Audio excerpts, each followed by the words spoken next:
موتیا نے بے اختیار چیخ ماری تھی اور پھر وہ چیختی ہی چلی گئی تھی۔ اس کے پہلی چیخ نے مراد کے قدموں میں جیسے زنجیر ڈال دی تھی۔ ابا، ابا، سانپ، وہاں سانپ۔ موتیا تھر تھر کانپتے ہوئے ہاتھ سے مراد کے پیروں کی طرف اشارہ کر رہی تھی۔ مراد، اللہ وسعی اور گامو نے بیک وقت وہ سانپ دیکھا تھا۔ مراد کچھ خوف کے عالم میں پیچھا ہٹا تھا، مگر گامو نے لپک کر ہاتھ میں پکڑی لاٹھی سے سانپ پر وار کیا تھا۔ سانپ ضرب کھا کر تڑپا اور اس کی لاٹھی کے گرد لپٹا تھا۔ گامو لاٹھی سے اسے پٹک پٹک کر زمین پر، پھر ایک درخت کے تنے کے ساتھ مارتا رہا، یہاں تک کہ وہ سانپ مر گیا تھا۔ پیر ابراہیم کے ڈیرے کے لوگ موتیا کی چیخیں سن کر جب تک وہاں پہنچے تھے تب تک گامو سانپ مار چکا تھا۔ تو تم موتیا ہو، گامو چاچا کی بیٹی، وہ پہلا جملہ تھا جو مراد نے خود سے کچھ فاصلے پر کھڑی تھر تھر کانپتی موتیا کو دیکھ کر کہا تھا۔ گامو اور اللہ حسین دونوں اس سانپ کے پاس کھڑے اب اسے لاٹھی اور چھڑی سے ایک درخت کے تنے کی جڑ میں ڈھیر کر رہے تھے اور موتیا کی چیخوں پر آنے والے نظارے ان کی مدد کر رہے تھے۔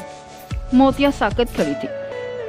وہ مراد کا سوال نہیں تھا جس نے زرد پڑتی کانپتی موتیا کو ساکت کیا تھا، وہ اس کی نظریں تھیں جن میں پہچان کا ایسا گوڑا رنگ تھا جو مہندی کے رنگ کی طرح جوبن دکھا رہا تھا۔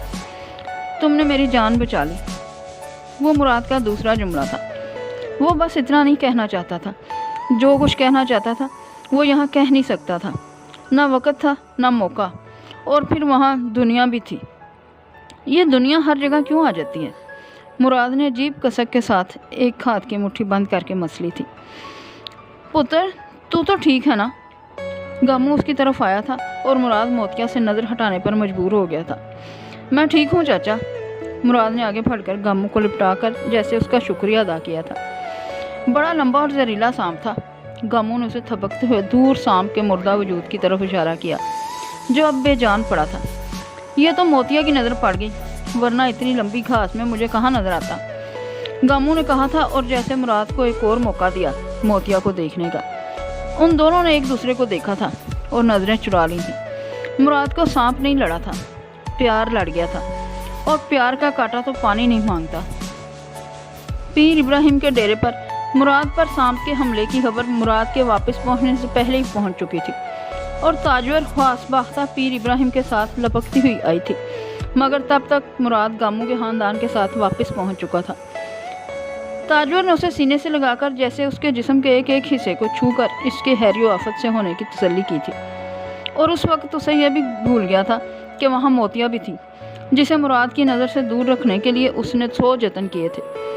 تمہارا بڑا احسان آ گیا ہے ہمارے کندھوں پر گامو، پیر ابراہیم نے وہاں کھڑے کھڑے بے حد ممنون انداز میں گامو کے دونوں ہاتھوں کو تھام کے کہا تھا، اور گامو جیسے پانی پانی ہو گیا تھا۔ کہاں وہ، کہاں پیر صاحب، اس کی کیا اوقات تھی کہ وہ ان پر احسان کرتا۔ نہیں پیر صاحب، آپ گناہ گار نہ کریں ہمیں، ہم نے کیا احسان کرنا ہے آپ پر، احسان تو آپ کے ہیں ہمارے سر پر، گامو نے دونوں ہاتھ جوڑ کر کہا تھا۔ ہمیں بس معاف کر دیں، موتیا سے گناہ ہو گیا، ایک آپ کے درخت سے ایک امرود اتار کر کھا لیا اس نے، گامو نے بندھے ہاتھوں کے ساتھ پیر ابراہیم سے کہا تھا، اور اس بار اس کے جملے پر تاجور نے چونک کر جیسے پہلی بار موتیا کو دیکھا، اور پھر اس نے مراد کو دیکھا جس کی نظریں موتیا پر ٹکی ہوئی تھیں، اور ان میں جو تاثر تھا اس نے تاجور کو ہلایا تھا۔ کھایا نہیں تھا ابھی، سانپ آ گیا تھا تو میرے ہاتھ سے گر گیا، موتیا نے جیسے وضاحت دی تھی، اور پیر ابراہیم نے بے حد محبت سے اس کے سر پر ہاتھ رکھ کر اسے پیار دیتے ہوئے کہا تھا، موتیا کو اجازت ہے گامو، ہمارے باغ کے جس بھی درخت کا پھل چاہے توڑ کر کھا لے۔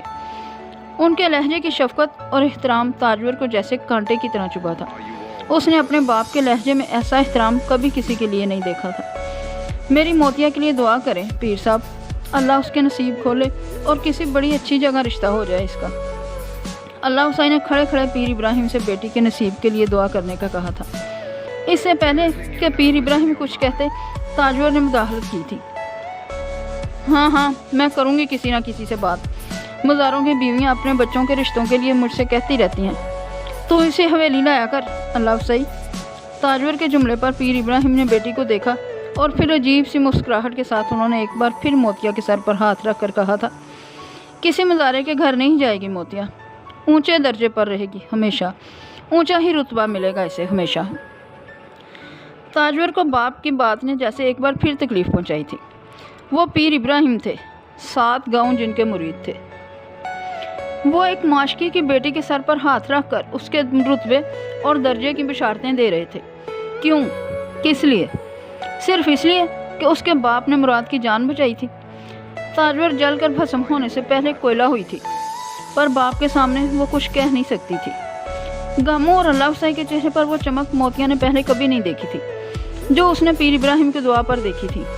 پیر ابراہیم نے اسے نظر بھر کے بھی نہیں دیکھا تھا، موتیا کے سامنے نظریں جھکائے ہی رہے تھے وہ، اور موتیا نے ان کا چہرہ بغور دیکھا تھا۔ ان کی دعا اور الفاظ اس کی سمجھ میں نہیں آئے تھے۔ وہ اسے بس یہ دعا دے دیتے کہ اسے مراد مل جائے گا تو موتیا کی ڈکشنری وہیں شروع اور ختم ہو جاتی۔ ایک لمحہ کو اس کا دل چاہا تھا وہ پیر ابراہیم سے کہے وہ اسے مراد کے ساتھ نصیب ہونے کی دعائیں دے، جس کی نظریں اس وقت بھی اس کے چہرے کا طواف کر رہی تھیں، جو اس سے بس 15 قدم دور کھڑا تھا۔ موتیا جیسے فاصلہ ناپ چکی تھی اور اب 15 قدموں میں مراد اور اس کے بیچ بس تاجور تھی۔ وہ نہ ہوتی تو وہ اس سے 14 قدم دور ہوتا۔ وہ مراد کی طرح دلیر نہیں تھی کہ وہاں کھڑی اس کو اسی طرح دیکھتی جیسے وہ دیکھ رہا تھا۔ سفید شلوار قمیض میں ہاتھ سینے پر لپیٹے وہ چپ چاپ کھڑا تھا۔ اس نے ایک لفظ بھی نہیں کہا، پر اس سے 15 قدم دور کھڑی موتیا جیسے پھر بھی وہ ساری گفتگو سن رہی تھی جو اس کی نظریں کر رہی تھیں۔ وہ مرد کی نگاہ نہیں تھی، محبوب کی نگاہ تھی، جس میں بس قربان ہو جانے، نثار ہو جانے کی آرزو تھی، پروانہ بن کر جل جانے کی تمنا تھی، جو اس پر جمی اس سے کہہ رہی تھی تجھ سا کوئی دوسرا ہے ہی نہیں موتیا، اور نہ کبھی ہوگا۔ وہ غموں اور اللہ افزائی کے ساتھ اس بولتی نگاہ کے جواب میں کچھ بھی کہے بغیر پیر ابراہیم کے ڈیرے سے واپس آئی تھی اور مراد کا چین قرار ایک بار پھر لوٹ کر چلی گئی تھی۔ حسن اس نے بے پناہ دیکھا تھا، پر موتیا سا نہیں دیکھا تھا۔ وہ اپنے گھمنڈ میں رہنے والا مرد تھا جس کو لگتا تھا وہ کبھی کسی عورت پر فدا نہیں ہو سکتا۔ کنگز کالج میں وہ وکالت پڑھتے ہوئے جو آخری چیز اس کے دماغ میں آتی تھی وہ محبت ہی ہو سکتی تھی، اور یہاں ایک نظر میں لٹا تھا، اور ایک نظر میں لٹنے والا تو کبھی کسی کو بتا بھی نہیں سکتا کہ اس کے ساتھ ہوا کیا ہے، دل کیسے گیا، جان کہاں گئی، پر یہ چہرہ کیا کیا لے گئی۔ اس رات بخار کے علاج کے لیے بھی آپ نے موتیا کو بلوایا تھا۔ تاجور مراد کے ساتھ اپنے گاؤں واپس آ رہی تھی جب مراد نے رستے میں تانگے پر بیٹھے اس سے پوچھا تھا، اور تاجور کو جیسے سانپ سونگھ گیا تھا۔ وہ کہاں کہاں آ کر کھڑی ہو جاتی تھی اس کے اور اس کے بیٹے کے بیچ۔ تمہیں کس نے بتایا؟ تاجور نے اس سے نگاہ ملائے بغیر باہر کھیتوں میں دیکھتے ہوئے کہا۔ مجھے بے ہوشی میں وہ نظر آئی تھی، مجھے لگا میرا وہم تھا۔ سیدھے سادے لہجے میں کہے گئے جملے نے تاجور کو کہیں کا نہیں رہنے دیا تھا۔ موتیا اس کے بیٹے کو بے ہوشی میں بھی نظر آنے لگی تھی، جس کو وہ ہوش میں چھپانے کا جتن کر رہی تھی۔ چاچا غموں نے بڑا اچھا کیا، موتیا کو میڈیکل پڑھا رہے ہیں، گاؤں کو بڑی ضرورت ہے ڈاکٹر کی، مراد نے بات جاری رکھتے ہوئے کہا۔ یہ تمہارے باپ کا احسان ہے کہ غموں پڑھا رہا ہے، ورنہ میرے باس میں ہوتا تو میں کبھی گاؤں کی کسی لڑکی کو لڑکوں کے ساتھ شہر میں نہ پڑھنے دیتی۔ بے حیائی سی بے حیائی ہے۔ امی، ماں نور بھی تو پڑھ رہی ہے شہر جا کر۔ تاجور اس کے جملے پر جیسے تڑپ اٹھی۔ وہ اس کی بھتیجی کا مقابلہ موتیا سے کر رہا تھا۔ مراد نے حیرت اور بے یقینی سے ماں کو دیکھا۔ ماں نور اور موتیا کا کیا مقابلہ؟ تو اس کی ذات اور اوقات تو دیکھ۔ تاجور خفا ہوئی تھی اور مراد ماں کے جملے پر کچھ اور حیران۔ یہ ذات اور اوقات کیا ہوتی ہے امی؟ تاجور کو اس سوال کا جواب نہیں آیا، یا شاید وہ موتیا کے ذکر سے تنگ آ گئی تھی۔ اس نے یکدم بات بدل دی۔ تمہیں ماں نور کیسی لگی؟ مراد اس کے سوال پر ایک بار پھر حیران ہوا۔ ماں نور اچھی ہے، سب کزن کی طرح، آپ کیوں پوچھ رہی ہیں؟ مراد نے ماں کی کریدا، اس کی چھٹی حص نے اسے کچھ عجیب سا سگنل دیا تھا۔ تاجور بڑے پر اصرار انداز میں مسکرائی تھی۔ بتا دوں گی، ایسی جلدی کیا ہے؟ مراد ماں کے چہرے کو بغور دیکھتا رہا، لیکن اس نے مزید کوئی سوال نہیں کیا تھا۔ پورے گاؤں میں شور مچا ہوا ہے موتیا، تو نے چودھری مراد کو سانپ سے بچا لیا۔ وہ بطول تھی جو اس سے ملنے آئی تھی، اور گھر میں داخل ہوتے ہی اس نے موتیا کو دیکھ کر کہا تھا۔ وہ ہینڈ پمپ چلا چلا کے بالٹی میں پانی اکٹھا کر رہی تھی اور اب اپنے پاؤں رگڑ کر دھونے بیٹھ گئی تھی۔ بطول بھی آ کر اس کے پاس ہی کھرے پر بیٹھ گئی تھی۔ میں نے تجھ سے کہا تھا بطول، میں نے خواب میں چودھری مراد کے پاس سانپ دیکھا تھا جو اسے کاٹنے لگا تھا۔ وہ اپنی ریڑھیوں کو جھاوے سے رگڑتے ہوئے اس سے کہہ رہی تھی، اور بطول کو یوں لگا جیسے وہ کسی گہری سوچ میں تھی۔ وہ اس کے نازک دودھیا پیروں کو دیکھنے لگی، جن کی ایڑیوں کو وہ یوں کھرچ کر صاف کر رہی تھی جیسے وہ پتہ نہیں کتنی گندی تھی۔ مان گئی میں تجھے موتیا، تیرے خواب کبھی جھوٹے نہیں ہوتے، بطول نے اسے کہا تھا۔ موتیا نے سر اٹھا کر اسے نہیں دیکھا، وہ اسی طرح رہی، اور پھر اس نے الجھن بھری آواز میں اس سے کہا، بس مجھے یہ حیرانی ہے کہ خواب میں نے سانپ کو کاٹتے دیکھا تھا، پھر اپنی چیخ سنی تھی، سمجھ میں نہیں آ رہا سانپ نے کاٹا کیوں نہیں، اور پھر وہ چیخ۔ بطول نے مذاق اڑانے والے انداز میں اس کی بات کاٹی تھی۔ شکر کر موتیا، سانپ نے نہیں کاٹا، وہ چودھری مراد کو کاٹ لیتا تو تیرا کیا ہوتا، تو نے تو مر ہی جانا تھا۔ وہ بطول کے جملے پر بیر بوٹی کی طرح لال ہوئی تھی۔ یہ بات کسی دوسرے کے سامنے مت کرنا ورنہ بدنام ہو جاؤں گی میں، موتیا نے اسے ٹوکا تھا۔ توبہ توبہ، تیری بچپن کی سہیلی ہوں، کیوں راز کھولوں گی تیرے دل کا کسی کے سامنے، اور وہ بھی ایسے حالات۔ بطول نے اپنے کانوں کی لوؤں کو ہاتھ لگاتے ہوئے اسے یقین دلایا تھا، اور موتیا نے یقین کر لیا تھا۔ وہ ہر ایک کی باتوں پر ایسے ہی یقین لے آنے والی تھی، جو کسی کی زبان پر ہوتا وہی اس کے لیے سچ ہوتا، جو بھید دل کے اندر ہوتا اس کی کبھی موتیا نے غموں اور اللہ افزائی کی طرح پرواہ ہی نہیں کی تھی۔ چودھری مراد نے تیرا شکریہ ادا کیا، بطول نے اسے نہ چاہتے ہوئے بھی خریدا تھا۔ موتیا نے سر اٹھا کر عجیب سی مسکراہٹ کے ساتھ اسے دیکھا، اس کی سیاہ آنکھوں میں نمی چمک رہی تھی۔ یا محبت؟ بطول بوجھ نہیں سکی، مگر وہ جو بھی تھا ہیرے کی کنی کی طرح گھائل کر دینے والا تھا۔ موتیا نے نفی میں سر ہلایا تھا، مگر اس کی مسکراہٹ نے بطول کو کھینچا تھا۔ چل جھوٹی، تو نے ایک بار نہیں 2 بار اس کی جان بچائی، اور اس نے ایک بار بھی شکریہ ادا نہیں کیا۔ بطول کو یقین نہیں آیا۔ کیوں کہتا؟ اس کی جان تھوڑی بچائی تھی، اپنی بچائی تھی، وہ کیوں شکریہ کہتا؟ وہ موتیا کے جواب پر پہلے لاجواب ہوئی تھی، پھر نثار ہی ہو گئی تھی۔ موتیا اب کچھ گنگنا رہی تھی، اور بطول اسے ایک ٹک دیکھ رہی تھی۔ اسے تو بس رب سونے نے دیکھنے کے لیے ہی بنایا تھا، بطول نے ہمیشہ کی طرح سوچا تھا۔ ادھر آؤ گامو، میرے بیٹے کی جان بچائی ہے تمہاری بیٹی نے اور تم نے، بتاؤ اس کے بدلے چودھری شجاع کیا کرے تمہارے لیے؟ چودھری شجاع نے گامو کو اسی دن ڈیرے پر بلایا تھا۔ اسے مراد سے پیر ابراہیم کے ڈیرے پر ہونے والے واقعہ کا پتہ چل گیا تھا۔ نہ چودھری جی، آپ تو شرمندہ کر رہے ہیں، اللہ آپ کا اور آپ کے بیٹے کا سایہ ہمارے سر پر قائم رکھے، آپ کی چدراہٹ بنائے رکھے۔ گامو اور اس کی بیٹی کی کیا اوقات کہ آپ سے احسان کا بدلہ لے؟ گامو نے ہجل ہو کر چودھری شجاع کے سامنے ہاتھ باندھ دیے تھے۔ وہ واقعی شرمندہ ہو رہا تھا، پر اس احسان کا بدلہ میں ضرور چکاؤں گا گامو، اور اپنی حیثیت کے مطابق چکاؤں گا۔ یاد رکھنا یہ احسان میرے سر پر تمہارا قرض ہے، جب بھی جس وقت بھی لینا چاہو آ جانا میرے پاس، چودھری شجاع اپنی حیثیت سے بڑھ کر دے گا تمہیں۔ چودھری شجاع نے اپنے مردان خانے میں گاؤں کے مردوں کے سامنے گامو سے جو وعدہ کیا تھا وہ دل سے کیا تھا، پر گامو نے اس لمحے دعا کی تھی کہ اس پر کبھی وہ وقت نہ آئے کہ وہ چودھری شجاع سے اس احسان کا بدلہ مانگنے پر مجبور ہو جائے۔ اندر بیٹھی تاجور تک مردان خانے میں دیے جانے والی اس وعدے کی بازگشت ملازموں کے ذریعے پہنچ گئی تھی، اور وہ جیسے اور نہ ہوش ہوئی تھی۔ اس کے خیال میں جتنی عزت افزائی گامو کی پیر ابراہیم کے گھر پر ہو گئی وہ کافی تھی۔ اب بار بار اس واقعے کو دہرانے اور گامو اور موتیا کو اس طرح ہیرو بنانے کی کیا ضرورت تھی؟ چودھری صاحب، کیا ضرورت تھی گامو کے ساتھ اس طرح کے وعدے وعید کرنے کی؟ آخر ایسا بھی کون سا کارنامہ کر دیا ہے اس نے؟ سانپ ہی تو مارا ہے، شیر تو نہیں مارا۔ تاجور نے شجاع کے اندر آتے ہی اس سے بڑے تیکھے انداز میں کہا تھا۔ اس طرح بات مت کرو تاجور، کوبرا تھا، کاٹ لیتا تو گاؤں میں تو کوئی علاج کرنے والا تک نہیں تھا، شہر لے جاتے جاتے پتہ نہیں کیا ہو جاتا۔ میرا دل تو ابھی بھی لرز رہا ہے، تمہارے دل کو کچھ نہیں ہو رہا؟ چودھری شجاع نے کچھ ڈانٹنے والے انداز میں کہا تھا۔ اس پر ماں نے دعائیں پھونکی ہوئی تھیں، اپنے نانا کے باغ میں کھڑا تھا، وہ جہاں سے فیض کے علاوہ کچھ نہیں ملتا انسان کو۔ تو یہ کیسے ممکن تھا مراد کو کچھ ہوتا؟ تاجور نے بڑے گھونٹ سے کہا تھا۔ شکر کرو اللہ نے برے وقت سے بچا لیا، بری گھڑی دستک دے کے نہیں آتی، اور ہر دعا کی دیوار پھاند لیتی ہے وہ۔ تو بس شکر ادا کرو، صدقہ دو مراد کا، اور احسان مند رہو ان لوگوں کا جو وسیلہ بن گئے مراد کو بچانے کا۔ چودھری شجاع نے اسے ہمیشہ کی طرح سمجھایا تھا۔ تاجور کو چودھری شجاع کا سمجھانا برا لگا۔ نہ چودھری صاحب، ایسی کون سی بات کہتی تاجور نے کہ آپ سمجھانے ہی بیٹھ گئے تھے؟ بیٹا آپ کا کلمہ پڑھ رہا ہے گامو اور موتیا کا، آپ ہیں تو آپ الگ سے وعدے دے رہے ہیں گامو کو، اور گامو نے کل کو زمین کا کوئی قلعہ مانگ لیا تو پھر نہ کہنا، پھر دے دینا اسے۔ اس نے بے حد ناگواری سے کہا تھا۔ قلعے مانگنے والا ہوتا گامو تو پھر تو مسئلہ ہی کیا تھا تاجور، چیزیں دے کر اتار دیتا اس کا احسان۔ وہ درویش سادہ لو ہے، اللہ کا بندہ ہے، دنیا دار کہاں ہے؟ تاجور کو چودھری شجاع کی یہ تعریفیں اور گھلی، مگر بحث کرنے کی بجائے وہ اس بار اٹھ کر باہر نکل گئی تھی۔ شکورہ کا منہ کھلا رہ گیا تھا۔ تو کیا کہہ رہی ہے بطول؟ اس نے اپنی بیٹی کی بات پر حیرت سے اپنی ٹھوڑی پکڑ کے کہا تھا۔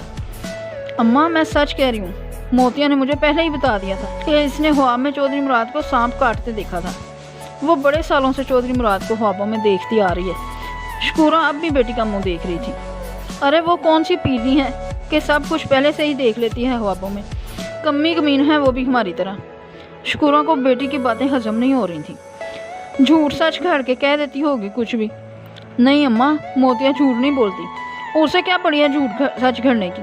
اس نے تو چودھری مراد کو بھی اب سے پہلے کبھی نہیں دیکھا تھا، پر جو شکل وہ مجھے اس لڑکے کی بتاتی تھی وہ ہو چودھری مراد سے ملتی تھی، پر میں نے کبھی دھیان ہی نہیں کیا۔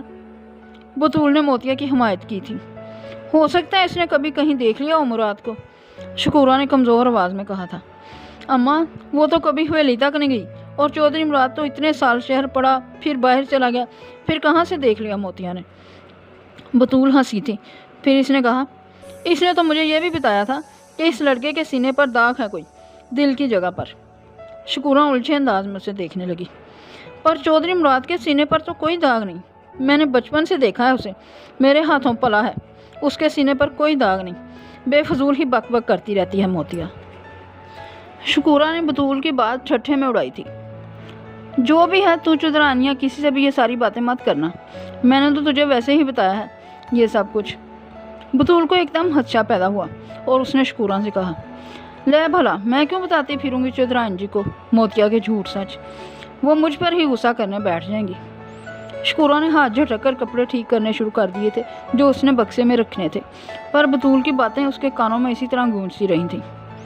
دیکھ موتیا، چودھری صاحب کے گھر سے کیا کیا آیا ہے ان ٹوکروں میں۔ اللہ حسین نے اگلی صبح صحن میں پھلوں کے ٹوکروں کا ڈھیر دیکھ کر خوشی سے کھلکھلاتے ہوئے باہر کنویں سے آتی موتیا سے کہا تھا۔ وہ بطول سے مل کر آئی تھی۔ کیا کیا آ گیا ان ٹوکروں میں؟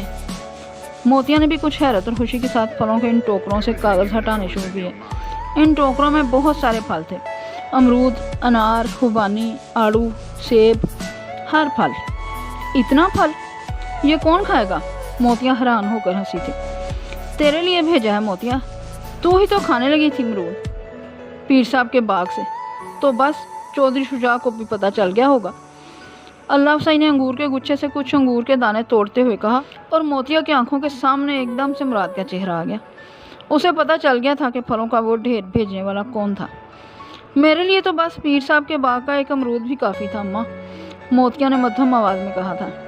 لے نہ شکری نہ کر تو، اللہ نے نعمتیں بھیجی ہیں تو بس شکر کر، اور لا اندر سے ٹوکری، میں آس پڑوس والوں کو بھی بھیجوں، یہ اتنا پھل کون کھائے گا ہمارے گھر؟ اللہ افزائی کو ہمیشہ کی طرح گھر میں کچھ آتے ہی حق ہمسائے کی فکر ہونے لگی تھی، اور موتیا کو پھلوں کے ان ٹوکروں کو دیکھتے ہوئے خوشی سے زیادہ سر پر ایک بوجھ محسوس ہوا تھا۔ چودھریوں کے گھر کا دانا بھی ان پر بڑا بھاری پڑتا تھا، اور اب تو یہ پھلوں کا ڈھیر تھا۔ کون سا روز روز آتے ہیں یہ؟ میں ہی فکر کر رہی ہوں، اس نے خود ہی جیسے اپنے آپ کو تسلی دی تھی۔ قسم لے لیں چودھرائن جی، میری بطول نے الف سے لے کر یہ تک یہی بات بتائی ہے مجھے، میں نے ایک لفظ ادھر سے ادھر نہیں کیا۔ شکورہ نے کان پکڑ کر تاجور سے کہا تھا، جو بالکل ساکت بیٹھی اسے دیکھتی جا رہی تھی۔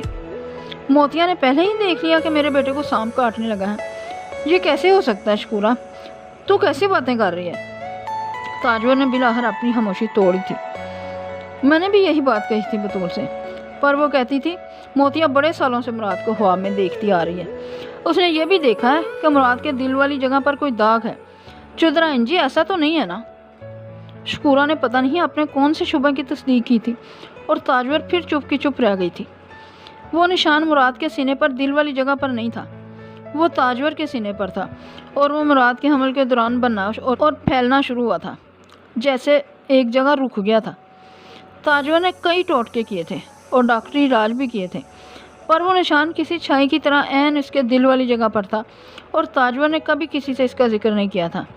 اور اب شکورہ کہہ رہی تھی موتیا سچے خواب دیکھتی تھی، اور اس نے مراد کے دل والی جگہ پر داغ دیکھا تھا۔ تاجور عجیب سے انداز میں بے قرار ہوئی تھی۔ سن شکورہ، اپنی بیٹی کو کہہ دے یہ باتیں کسی سے نہ دہرائے، اور نہ ہی موتیا